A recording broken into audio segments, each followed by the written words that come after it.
दिल्ली की सबसे व्यस्त और शोर शराबे वाली तंग गलियों में से एक में हमेशा कपड़ों के रेशों और धूल की गंध से भरी एक छोटी सी सिलाई की दुकान थी। उसी दुकान के कोने में एक पुरानी सिलाई मशीन की एकरस चरमराहट और रात के दिए की मध्यम रोशनी में रोहन नाम के 22 वर्षीय युवक की किस्मत का आकार बन रहा था। उसका परिवार सालों से इस अंधेरी कार्यशाला में दिन रात मेहनत करता था और उनकी कमाई से केवल रोजमर्रा का गुजारा ही हो पाता था और अगले महीने का किराया चुकाने में चली जाती थी।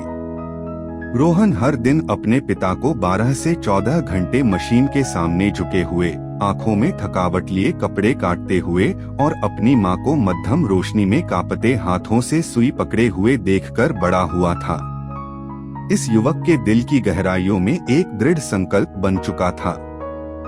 उसे अपने परिवार को इस कभी न खत्म होने वाली गरीबी की जंजीर से और इस अंधेरी तंग गली से बाहर निकालना ही होगा। रोहन का एकमात्र जुनून और आंतरिक ज्वाला, जिसके लिए वह तत्पर था, आधुनिक तकनीक और डिजिटल डिजाइन की दुनिया थी।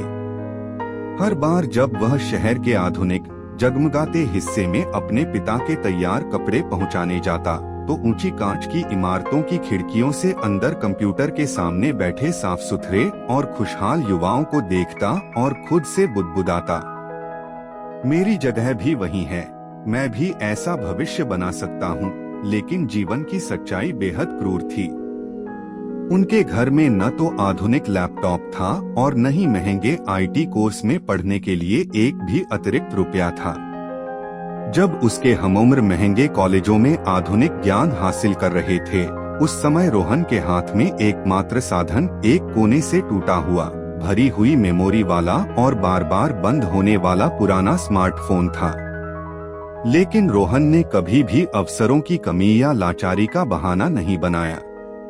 उसने अपनी जिंदगी को दो समानांतर और पूरी तरह से अलग दुनियाओं में बांट दिया। दिन में वह अपने पिता की मदद करता, कपड़ों के भारी थान उठाकर ग्राहकों तक पहुंचाता, कपड़ों की कतरनों और तीखी डाई की गंध में सांस लेता। और रात में जब पूरा शहर और यहाँ तक की कार्यशाला भी सो जाती, तो रोहन कपड़ों के ढेर वाले एक छोटे से कोने में बैठकर उसी टूटी हुई स्क्रीन पर मुफ्त वीडियो ट्यूटोरियल और तकनीकी लेख देखने लगता।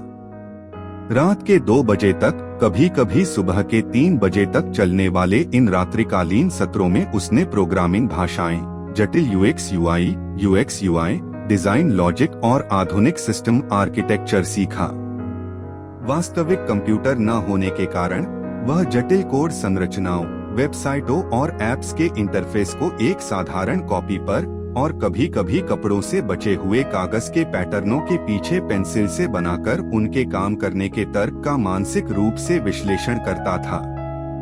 पड़ोसी और आसपास के रिश्तेदार उसे देखकर सिर हिलाते और उसका मजाक उड़ाते हुए कहते, रोहन, बेकार के सपने मत देखो, हमारी किस्मत में तो इस सिलाई मशीन और कपड़ों के साथ जीना ही लिखा है, तुम इससे भाग नहीं सकते। लेकिन रोहन जब भी थकान से आंखें बंद करता, तो खुद को भविष्य में अपने ज्ञान से दुनिया बदलते हुए और अपने पिता को आखिरकार भारी मशक्कत से मुक्त होकर मुस्कुराते हुए कल्पना करता।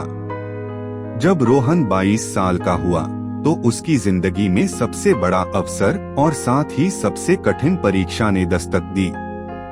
भारत की सबसे बड़ी आईटी दिग्गज कंपनियों में से एक ने देश भर के प्रतिभाशाली युवाओं के लिए एक ओपन इंटरनेशनल प्रोग्रामिंग और इनोवेशन प्रतियोगिता, हैकथॉन, की घोषणा की। प्रतियोगिता की शर्त सरल लेकिन जिम्मेदारी बहुत बड़ी थी। समाज की सबसे गंभीर और प्रासंगिक सामाजिक समस्याओं में से एक का डिजिटल समाधान प्रस्तुत करना और उसका एक पूर्ण कार्यशील प्रोटोटाइप बनाना था। विजेता को एक बड़ा नकद पुरस्कार, एक अंतर्राष्ट्रीय परियोजना का नेतृत्व करने और विदेश में इंटर्नशिप करने का अवसर दिया जाना था।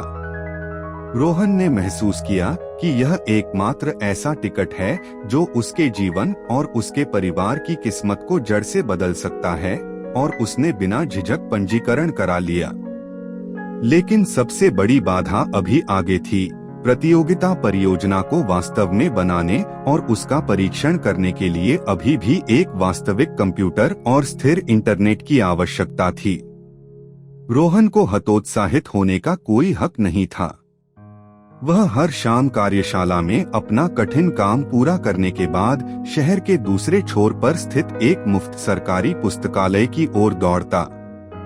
वहां प्रत्येक आगंतुक के लिए आवंटित केवल 1 या 2 घंटे के मुफ्त कंप्यूटर समय का अधिकतम लाभ उठाते हुए तेजी से कोड लिखता। घर लौटने के बाद वह रात में उसी टूटे हुए फोन पर गलतियों का विश्लेषण करता और कागज पर नए फंक्शन बनाता रहता। वह हफ्तों तक लगभग नहीं सोया। जो खाना खाया उसका स्वाद भी महसूस नहीं किया, लेकिन उसके अंदर की आग और उसका लक्ष्य उसे एक पल के लिए भी रुकने नहीं देता था। आखिरकार प्रतियोगिता के निर्णायक प्रस्तुतिकरण का दिन आ गया। दिल्ली के एक भव्य और आधुनिक प्रदर्शनी हॉल में देश के सबसे प्रतिष्ठित विश्वविद्यालयों में पढ़े नवीनतम मॉडल के लैपटॉप थामे महंगे सूट बूट पहने सैकड़ों प्रतिष्ठित युवा एकत्र हुए थे।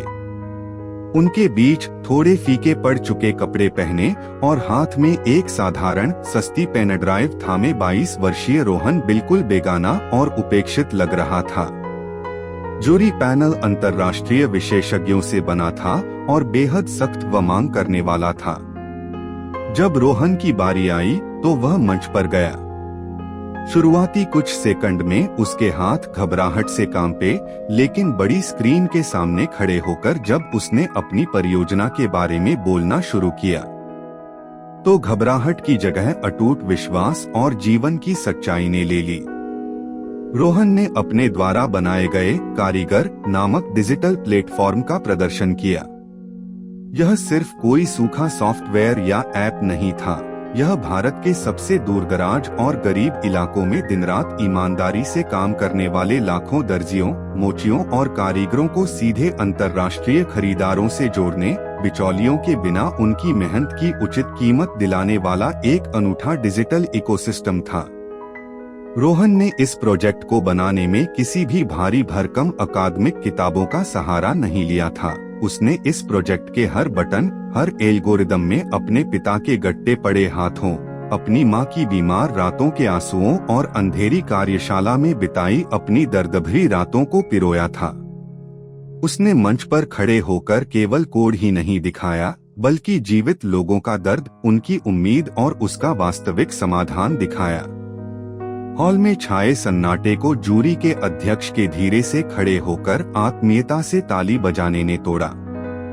हॉल में मौजूद सभी लोग एक एक करके अपनी सीटों से खड़े हो गए। जूरी ने न केवल 22 वर्षीय युवक के सटीक, तार्किक रूप से त्रुटिरहित कोड की सराहना की, बल्कि परियोजना में निहित गहरे जीवन के अनुभव, साहस और दिल को सलाम किया। देश के सबसे बेहतरीन विश्वविद्यालय के स्नातकों को पीछे छोड़ते हुए 22 वर्षीय रोहन ने पहला स्थान हासिल किया और प्रतियोगिता का पूर्ण विजेता बन गया। इस जीत के साथ मिले बड़े नकद पुरस्कार और अंतर्राष्ट्रीय अनुबंध ने रोहन और उसके पूरे परिवार की जिंदगी रातों रात बदल दी। जीत के दिन उसने सबसे पहला काम जो किया वह अपने पिता के पास गया, उनके गट्टे पड़े हाथों को कसकर थामा और आंखों में आंसू लिए कहा, पिताजी अब सिलाई मशीन रोक दीजिए, आपकी कड़ी मेहनत अब खत्म हुई, अब मेरी बारी है। उसने अपने परिवार के लिए शहर के एक उज्ज्वल और आरामदायक इलाके में एक घर खरीदा, अपने पिता और माँ के लिए शांति और स्वास्थ्य से भरी उस आराम की व्यवस्था की जिसका उन्होंने सालों से सपना देखा था। आज रोहन खुद के द्वारा स्थापित और तेजी से बढ़ती एक बड़ी टेक कंपनी के प्रमुख और मुख्य इंजीनियर हैं। लेकिन वह कहां से आए हैं और उन्होंने किन मुश्किलों का सामना किया है, यह वह एक पल के लिए भी नहीं भूले। उन्होंने उसी तंग, अंधेरी गली में जहां वह बड़े हुए थे, सीमित अवसरों वाले लेकिन आंखों में कुछ कर गुजरने की चाह रखने वाले युवाओं के लिए एक मुफ्त आधुनिक IT अकादमी की स्थापना की। अब वह उस अकादमी में टूटी हुई स्क्रीन वाले फोन और पुरानी कॉपियों पेंसिलों के साथ आने वाले 22 वर्षीय युवकों और युवतियों को देखते हैं और उन्हें हमेशा जीवन की एक सच्चाई सिखाते हैं। कभी भी सही परिस्थितियों या अवसरों के आने का इंतजार मत करो। इंसान की वास्तविक क्षमता और संभावनाएं उसके आसपास की परिस्थितियों से नहीं, बल्कि उसके अंदर के साहस, अटूट प्रयास और न झुकने वाले संकल्प से मापी जाती हैं।